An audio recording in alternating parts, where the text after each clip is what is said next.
Have a nice time dear students. अभी हम लोगों ने प्रेजेंट इंडेफिनिट टेंस के इंटेरोगेटिव फर्स्ट टाइप को सीखा और अब हम लोग इंटेरोगेटिव सेकेंड टाइप को भी सीखेंगे। इंटेरोगेटिव सेकेंड टाइप क्या होता है साथियों?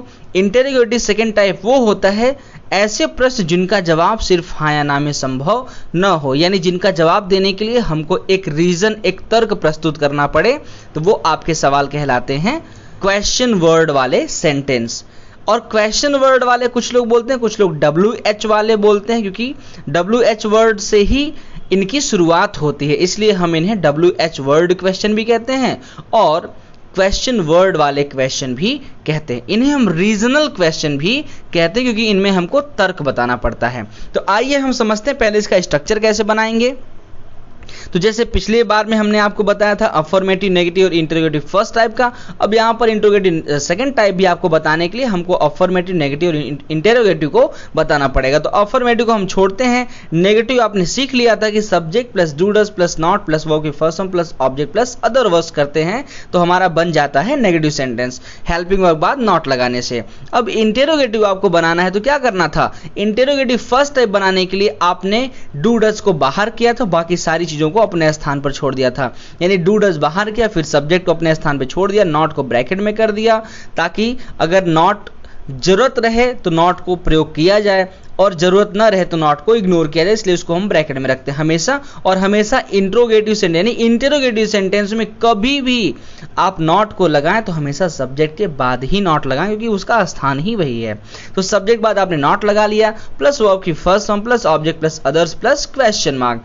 और जब इंटरोगेटिव सेकंड टाइप बनाते हैं यानी रीजनल क्वेश्चन के WS टाइप के क्वेश्चन वर्ड वाले सेंटेंस जब ट्रांसलेट करेंगे तो करना कुछ नहीं साथियों, इन्हीं इंटरोगेटिव फर्स्ट टाइप का जो सेंटेंस का स्ट्रक्चर आपने बनाया उसी के पहले उस क्वेश्चन वर्ड को, उस WH वर्ड को हम लिख देते हैं। बाकी सारा का सारा नियम देखिए, डू डज अपने स्थान पे, सब्जेक्ट अपने स्थान पे, नॉट अपने स्थान पे, वर्ब की first form plus object plus other plus question mark, सब कुछ अपने स्थान पे। बस हमने क्या किया, जो सवाल पूछने वाले शब्द होंगे उन्हीं को हम इंट्रोगेटिव फर्स्ट टाइप के पहले लिख देते हैं।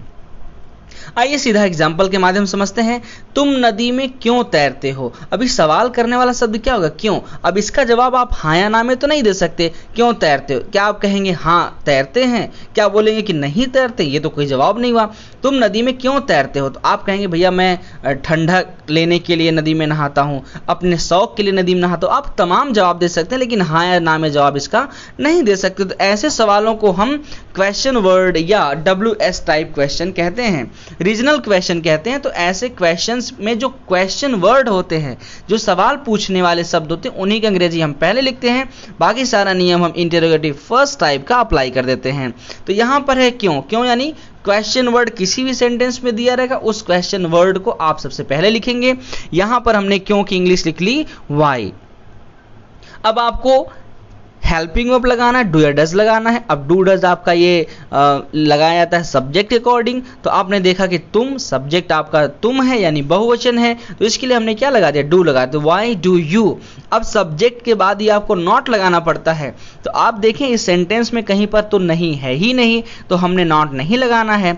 तो वाई डू यू वर्ब की फर्स्ट फॉर्म तैरना यानी कि swim. Why do you swim, तुम क्यों तैरते हो? कहाँ तैरता भैया? इन द रिवर, नदी में।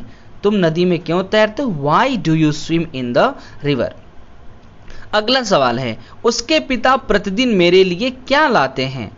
तो क्या लाते हैं, अभी क्या वाला सेंटेंस देखिए फिर मिल रहा है। तो यहां पर क्या का मतलब ये नहीं है कि आप हेल्पिंग वर्ब से शुरू कर दें। पहले आप इसको पढ़िए और समझिए कि बीच में क्या आ रहा है। तो क्या इसका जवाब हाँ या ना में संभव है? आप देखें उसके पिता प्रतिदिन मेरे लिए क्या लाते हैं, तो क्या मतलब हाँ लाते हैं या नहीं लाते हैं?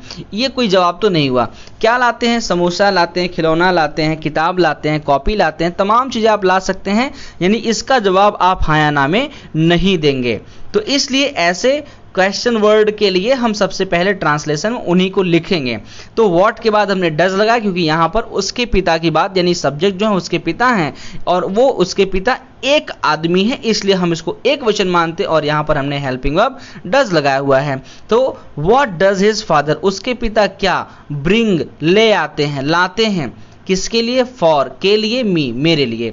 यहाँ पर फॉर मतलब होता है के लिए, मी मतलब हो जाएगा फॉर मी मतलब मेरे लिए। तो उसके पिता प्रतिदिन मेरे लिए क्या लाते हैं? What does his father bring for me, उसके पिता क्या लाते हैं मेरे लिए, तो आप इसका ट्रांसलेशन करेंगे what does his father bring for me. प्रतिदिन, प्रतिदिन के लिए आप क्या लगाएंगे, डेली या एवरीडे।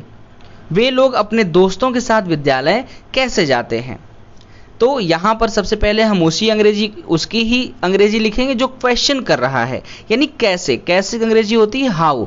अब हाउ के पश्चात आपको डू या डज लगाना है, तो डू या डज लगेगा आपके सब्जेक्ट के अकॉर्डिंग, और सब्जेक्ट आपका कौन है, वे लोग, यानी कि बहुवचन सब्जेक्ट है, इसलिए आपको डू लगाना पड़ेगा। तो हाउ डू दे, वे लोग कैसे, गो जाते हैं, वो आपकी फर्स्ट फॉर्म जाते हैं, कहाँ जाते हैं, टू स्कूल विद्यालय जाते हैं, विद दियर फ्रेंड्स अपने दोस्तों के साथ। यहाँ पर अपना अपने के लिए मैं आपको बता दूं कि दे के साथ दियर लगता है, क्योंकि इसके बारे में हमने पर्सनल प्रोनाउन वाले वीडियो में बहुत अच्छे तरीके से समझा दिया है कि किस नाउन के साथ, किस प्रोनाउन के साथ कौन सा प्रोनाउन अपना अपनी के लिए आता है। तो अगर आप उसको नहीं देखें तो मेंशन कर दूंगा मैं लिंक डिस्क्रिप्शन में, आप वहां से जाकर के देख सकते हैं। आइए अगले सेंटेंस में चलते हैं। अध्यापक हम लोगों को कब पढ़ाते हैं, तो यहाँ पर कब सवाल कर रहा है, तो कब की अंग्रेजी होती है when does teacher teach us. यहाँ पर टीचर एक वचन, इसलिए हमने डज का प्रयोग किया है।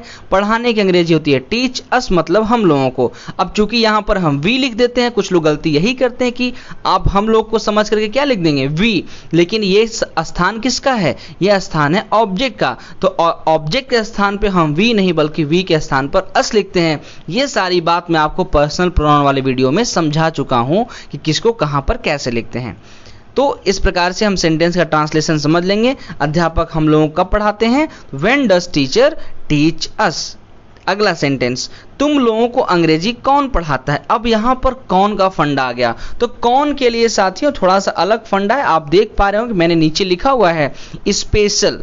स्पेशल यानी विशेष बात क्या है, हु के लिए। हु का नियम क्या है साथियों, हु का नियम यही है कि जब एक वचन समझ में आए कौन, तुम लोगों को अंग्रेजी कौन पढ़ाता है, तो यहां पर आप यही समझ रहे हैं भैया कि अंग्रेजी पढ़ाने वाला कोई एक ही टीचर पूछा जा रहा है। तुम्हें अंग्रेजी कौन पढ़ाता है, मतलब कोई एक अध्यापक पढ़ाता है। तो उसके लिए हम लिखते हैं हु प्लस वर्ब की फर्स्ट फॉर्म प्लस यस या es plus object plus others plus question mark लगाते हैं। तो आइए हम इसका ट्रांसलेशन करते हैं। तुम लोगों को अंग्रेजी कौन पढ़ाता है, हु यानी कौन की अंग्रेजी हो गई हु।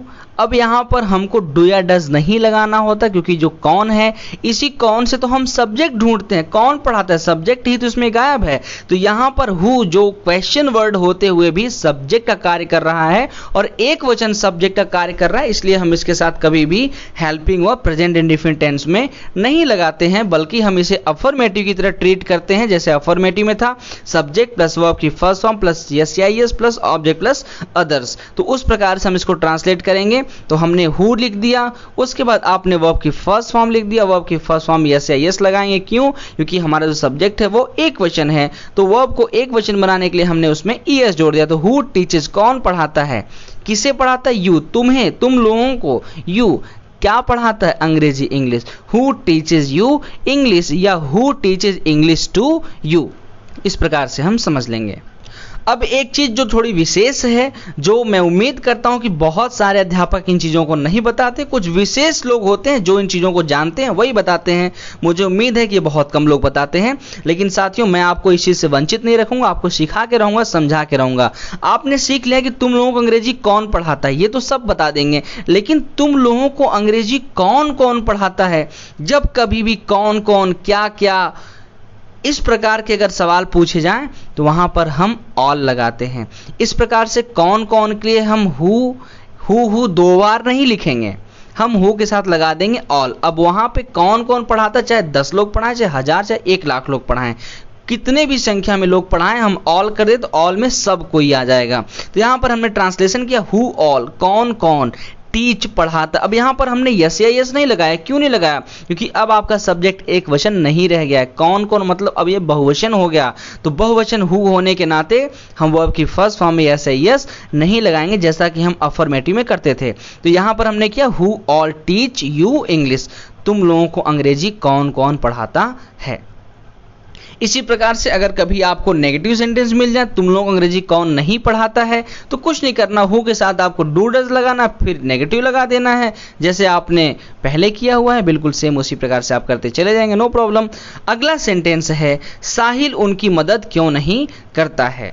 तो यहां पर हमने देखा क्यों, ये क्वेश्चन वर्ड है, तो क्वेश्चन वर्ड को हम सबसे पहले लिख देंगे वाई, उसके बाद हमने लिख देना है डज। डज क्यों लिखेंगे, क्योंकि हमारा जो साहिल सब्जेक्ट है वो एक वचन है और एक वचनकर्ता के साथ हम हमेशा डज लगाते हैं, तो वाई डज साहिल। अब हमने सब्जेक्ट बाद हमेशा नॉट लगाना होता है, सेंटेंस में हमको नहीं भी दिखाई दे रहा है इसलिए हम सब्जेक्ट बाद नॉट लगा लेंगे। वाई डू साहिल नॉट, साहिल क्यों नहीं हेल्प मदद करता है हिम उनकी, यहाँ पे हम हर भी कह सकते हैं, कोई दिक्कत नहीं है। अब आपके लिए मैंने बहुत सारा एक्सरसाइज में एक सेंटेंस दिया हुआ है, मिसलेनियस करके दिया, मिला जुला करके दिया हुआ है, यानी प्रेजेंट इंडेफिनिट टेंस के अंतर्गत आने वाले सभी अफर्मेटिव, नेगेटिव, स्पेशल अफर्मेटिव और जो इंटेरोगेटिव में हमने सीखा वो सारे सेंटेंस मैंने मिला करके इसमें दिया हुआ है। उम्मीद करते हैं कि आप लोगों को सारा सेंटेंस समझ में आ गया होगा। अब आप इस एक्सरसाइज को कर करके मुझे कम से कम 5 क्वेश्चन का आंसर आप मुझे कमेंट करके बताएं। इस वीडियो को यहीं पर रोकिए, आप सारे क्वेश्चंस को नोट करिए, उसे सॉल्व करिए और उसके बाद मेरे द्वारा दिए गए आंसर से भी आप मैच अवश्य करवा लें। मिला करके देखिए कि आप कितने आंसर्स को सही कर पाए। और मैं आपसे रिक्वेस्ट कर रहा हूं कि 5 क्वेश्चन का जो आप ट्रांसलेशन करेंगे उसे आप हमें कॉमेंट में जरूर लिख करके देंगे। तो चलिए अब बारी है आपकी कि इस वीडियो को फटाफट शेयर करें, ज्ञान बांटते रहिए क्योंकि ज्ञान बांटने से ही बढ़ता है। धन्यवाद। जय हिंद, जय भारत।